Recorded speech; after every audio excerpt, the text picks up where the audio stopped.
दोस्तों नमस्कार। आज एक बहुत ही अहम मुद्दे के साथ मैं आपके सामने आया हूं और ये एक ऐसा मुद्दा है जिससे बहुत सारे लोग प्रभावित होंगे और मैं स्वयं भी इसका भुक्तभोगी हूं। तो इसके बारे में मैं आज चर्चा करूंगा और विषय जो है वो है फास्टैग का गोलमाल, क्या कुछ चल रहा है। और इस संबंध में मैं एक भूतपूर्व अधिकारी होने के नाते मैं जो भारत के मंत्री हैं नितिन गडकरी जी, उनको भी मैंने लिखित शिकायत भेजी है और बाद में जो भी लीगल कोर्स इसमें होगा, एडवोकेट होने के नाते, एक एक्स पुलिस अधिकारी होने के नाते मैं वह सब कुछ भी करूँगा, क्योंकि समस्या गंभीर है। और आइए इस पे अब हम बात करते हैं। जो फास्टैग है वो ज़रूरी है 1 जनवरी 2021 से इसको लागू कर दिया। किसी भी तरह का कोई भी व्हीकल है उस व्हीकल पे फास्टैग होना ही चाहिए। अगर फास्टैग नहीं है, किसी वजह से काम नहीं कर रहा है, ब्लैक लिस्टेड है, तो उसको डबल जुर्माना देना होगा। अब मैं इसकी आगे बातें करता हूँ। दोस्तों, जो हमारी एजेंसी है national highway authority of India, उसने 2024 में फास्टैग रूल्स एंड रेगुलेशंस जारी किए और उसमें कई बातें कहीं, और जब हम बात करेंगे तो अच्छी भी लगती हैं। तो सबसे पहले मैं उसका एक जो इसमें से रूल्स में से एक रूल है उसकी बात करूँगा। वो रूल कहता है कि 15 फरवरी 2024 के बाद एक गाड़ी के ऊपर, एक कार के ऊपर, एक व्हीकल के ऊपर 2 फास्टैग नहीं हो सकते, 2 या ज़्यादा।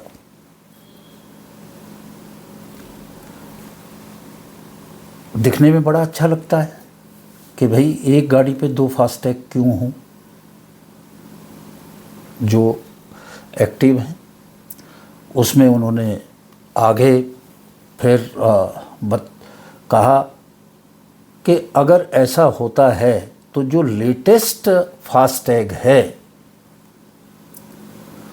वो तो एक्टिव रहेगा और जो पुराना फास्टैग है वो बंद कर दिया जाएगा, क्लोज कर दिया जाएगा। अब यहाँ तक सुनने में, समझने में कुछ भी गलत नहीं है। अच्छा लगता है कि भाई लेटेस्ट चलेगा और पुराना बंद हो गया, तो इसमें कोई ऐसी आपत्ति की बात तो है ही नहीं। अब इसमें मैं आगे बढ़ता हूँ। आपने फास्टैग लिया ही नहीं, आपका पुराना फास्टैग चल रहा है, उसमें अमाउंट भी सफिशिएंट है और कहीं किसी और ने गलती से या जानबूझ के फास्टैग जो है आपके गाड़ी के ऊपर ले लिया। अब जो फास्टैग उसने लिया वो हुआ लेटेस्ट और आपकी गाड़ी पर लगा हुआ है जो आपका सही फास्टैग।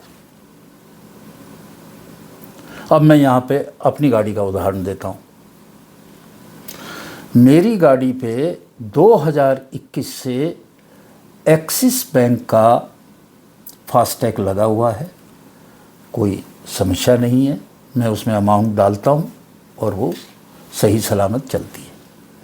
कुछ दिन पहले जब मैं दिल्ली से फरीदाबाद की तरफ जा रहा था तो टोल पे गया तो मेरी गाड़ी रुक गई और जो डिस्प्ले था उस पे लिखा आया ब्लैक लिस्टेड।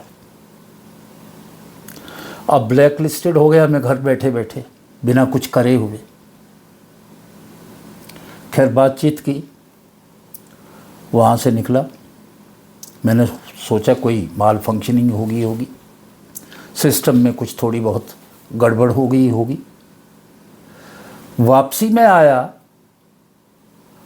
उसी टोल से निकला तो उसने दोबारा ब्लैक लिस्टेड दिखाया।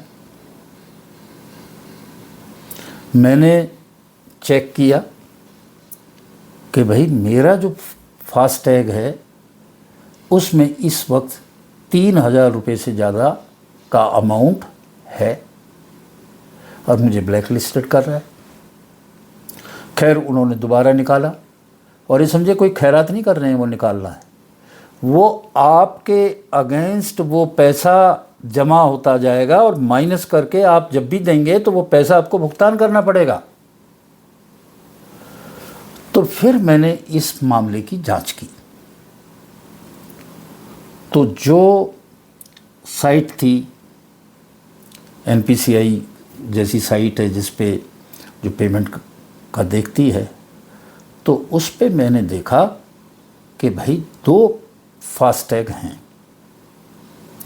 एक SBI से है जो लेटेस्ट है और एक मेरा एक्सिस बैंक से है। मैंने कभी भी SBI से कोई फास्टैग कभी लिया नहीं, अप्लाई नहीं किया, कोई मेरा मतलब नहीं। अब SBI की साइट इतनी निकम्मी है कि आप कोशिश करके देखें, आप भगवान करे आपका SBI की किसी एप्लीकेशन को इस्तेमाल करने के लिए कभी पाला ना पड़े।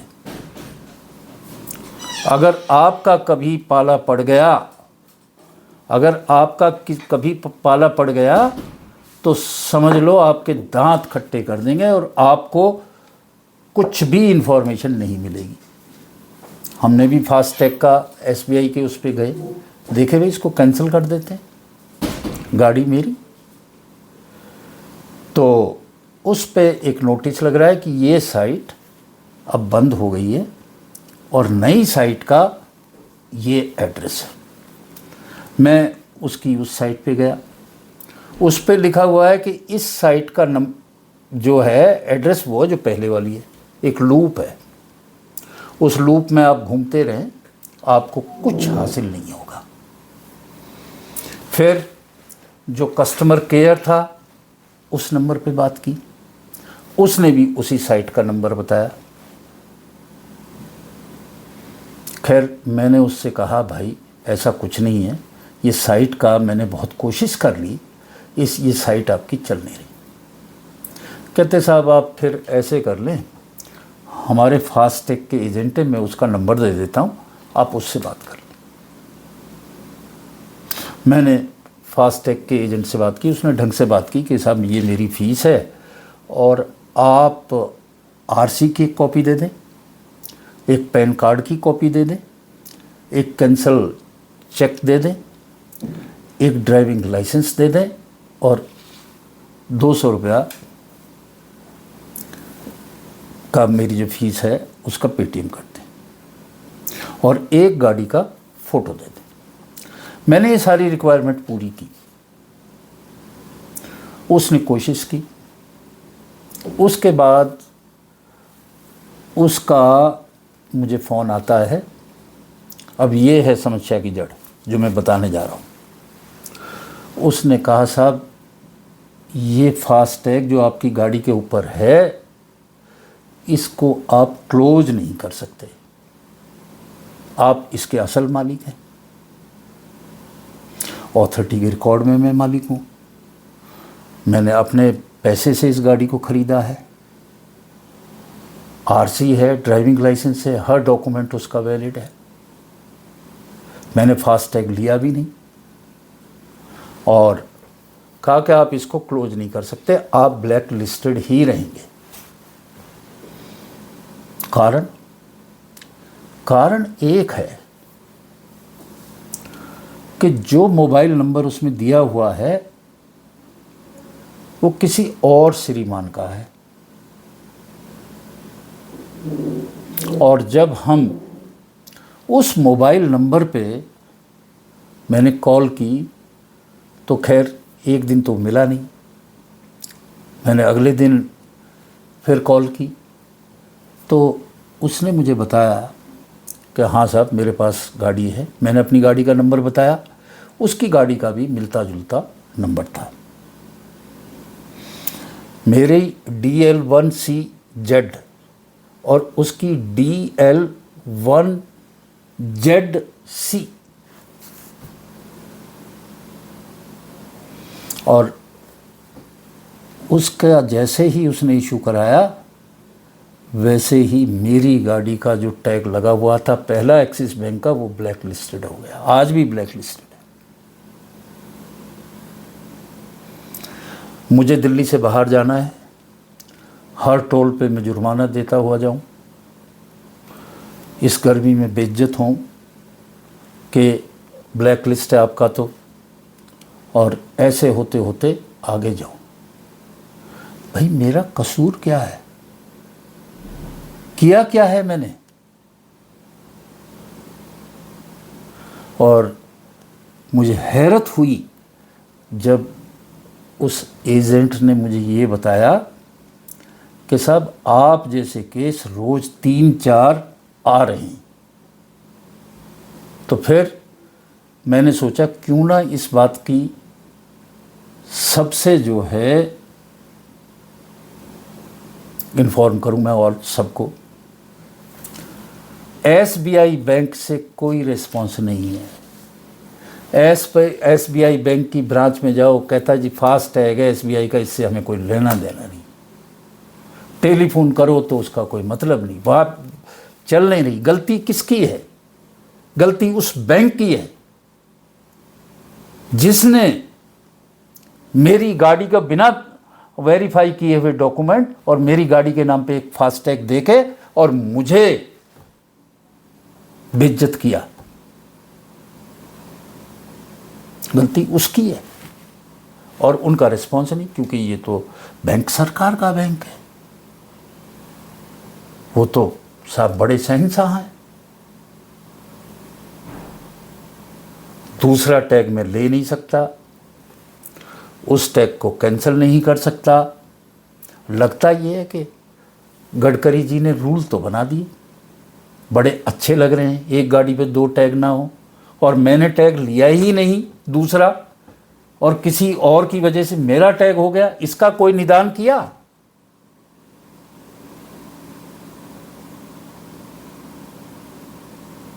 और मैं फंस गया, मेरे जैसे और लोग भी फंस गए।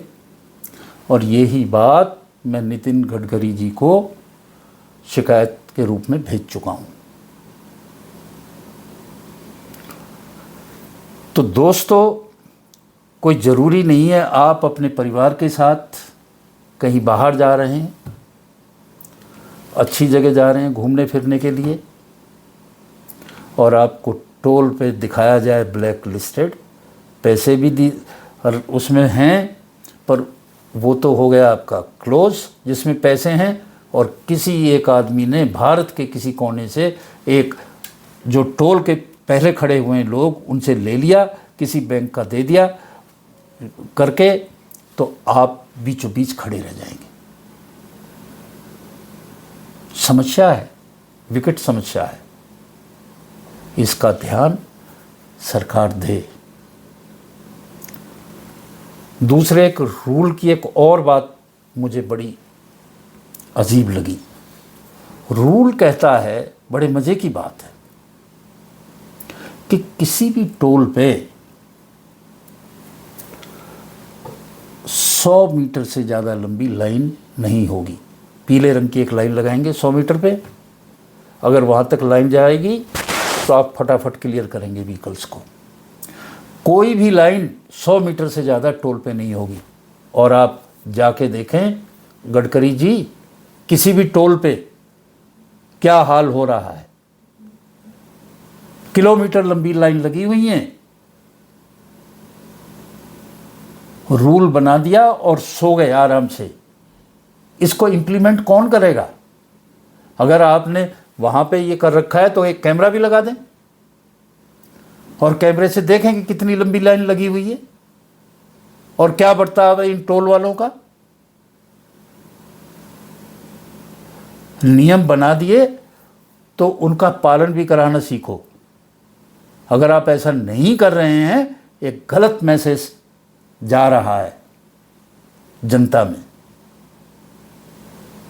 वैसे ही लोग टोल के रेट से दुखी हैं। कितना भारी जो है अमाउंट लिया जाता है कि लगभग ऐसे समझो जैसे किराए की टैक्सी करके कोई आदमी जा रहा हो और उसमें आपका ये ट्रीटमेंट है। इसकी तरफ भी निगाह देने।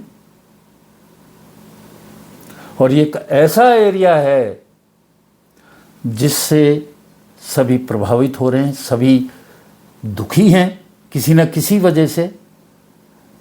तो आज मैंने अपने एक इंसिडेंट की बात कही और लोगों को बताया कि जो डबल टैग है वो आपकी गाड़ी पे भी आ सकता है। और आज इन्हीं शब्दों के साथ दुखी मन से मैं विदा लेता हूं, परंतु मैं पूरा आपको बताऊं कि मैं इस मामले को छोड़ूंगा नहीं, अदालत तक लेके जाऊंगा, इनको ठीक ठाक रगड़ा दूंगा, छोड़ूंगा नहीं। ये इन्होंने जो खेल बनाया है और इससे लोगों को दुखी किया है, ये सर्वविदित है। आज इन्हीं शब्दों के साथ मैं आपसे विदा लेता हूं। नमस्कार।